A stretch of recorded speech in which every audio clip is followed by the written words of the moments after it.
मैं कमिश्नर रावलपिंडी से, जो मुझे जानते हैं, जो मुल्तान में रह चुके हैं, चट्टा साहब यहां सर्व कर चुके हैं साउथ पंजाब में, मैं उनसे मुल्तमिस हूं, मुझे बताइए कि जेल में कैद तन्हाई में बैठा हुआ कैदी नुक्स अमन कैसे पैदा कर सकता है?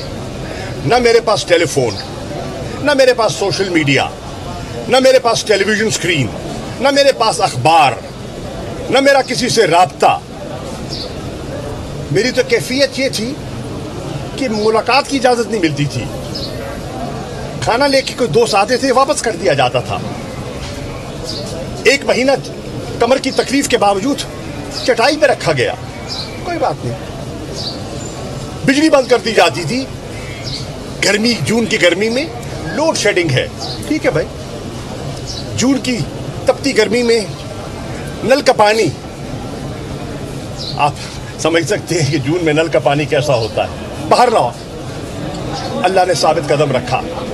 लेकिन मैं शुक्रिया अदा करना चाहता हूं जस्टिस अब्दुल अजीज साहब का, जिन्होंने एक वाज़े हुक्म दिया कि मेरी जो नज़रबंदी थी वो गैर कानूनी थी, अनलॉफुल थी, और मुझे रिहा किया जाए। और न सिर्फ रिहा किया जाए, उनके ऑर्डर में लिखा है कि पंजाब में मुझे कहीं किसी एमपीओ के सेक्शन के तहत गिरफ्तार न किया जाए।